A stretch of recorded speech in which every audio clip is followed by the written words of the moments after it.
I wish I could tell you I started filmmaking with confidence. And I'm glad you think I know what I'm doing and that it looks like I have a plan.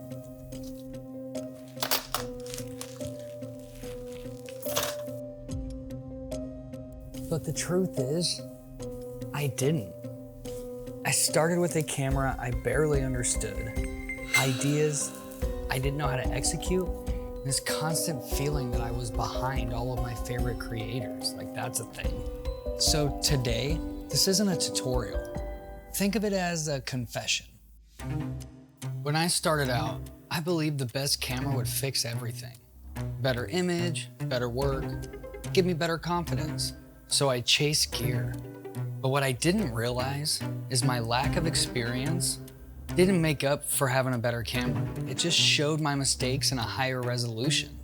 Because I focused on a better camera, I started with no story, no intention, no reason for the shot to exist. Just expensive pixels without an understanding.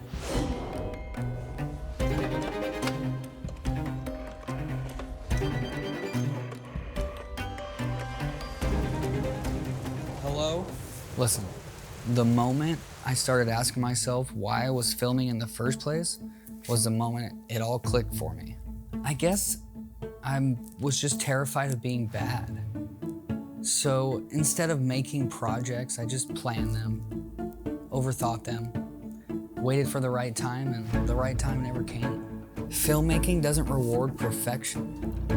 It rewards volume, experience. Every filmmaker you admire has terrible early work. We just don't see that because we're in love with their good films. My biggest mistake wasn't failing, it was delaying that failure. And then I tried to copy everyone. I know, what an idiot. I guess I just wanted my work to resemble that of what I loved.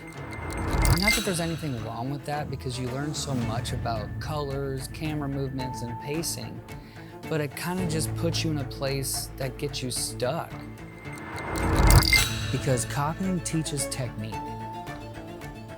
It doesn't teach you to have your own voice. You gotta go find them.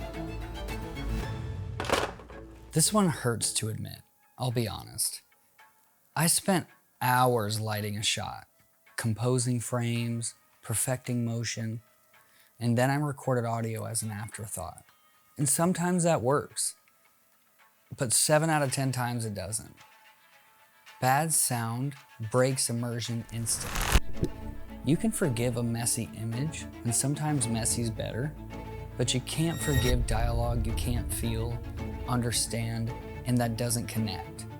Once I started treating sound like storytelling, everything leveled up. I thought when I heard the word cinematic, it meant complicated. More movement, more lenses, more shots. But cinematic isn't busy, it's intentional. Some of my strongest shots now are the simplest ones because they know exactly what they're saying. If your shots need explaining, it's probably not working. I have folders full of almost films. Great starts, strong ideas, no endings.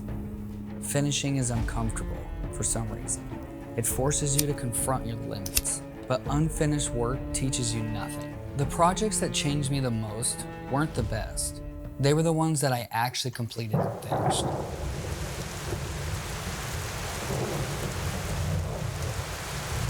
For too long, I avoided writing. I told myself I was a visual filmmaker, but visuals without writing are just decoration. Once I started writing, even badly, my shots seemed to have more purpose. Every frame became a sentence. Every cut became a punctuation. Filmmaking got quieter and stronger. This one almost made me quit, and I wish I would have never done this. I compared my chapter 1 to everyone else's chapter 10. Scrolling, watching, comparing. Everyone else seemed so far ahead, more confident, more successful, and more of a filmmaker than I could dream of being. But comparison didn't measure progress.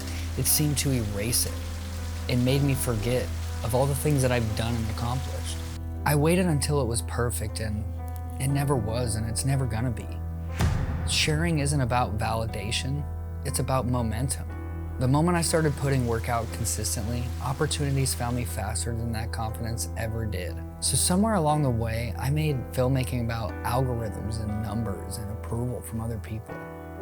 And I just lost the feeling and I lost my spark. The late nights, the excitement, the escape. The moment I remembered that filmmaking was my only way of understanding this life and not escaping it, everything came back to me. So if you're starting out, you don't need permission. You don't need better gear. You just need to keep going and not give up. Because one day, you'll look back at all those mistakes and you'll realize they weren't mistakes at all. They were proof that you started.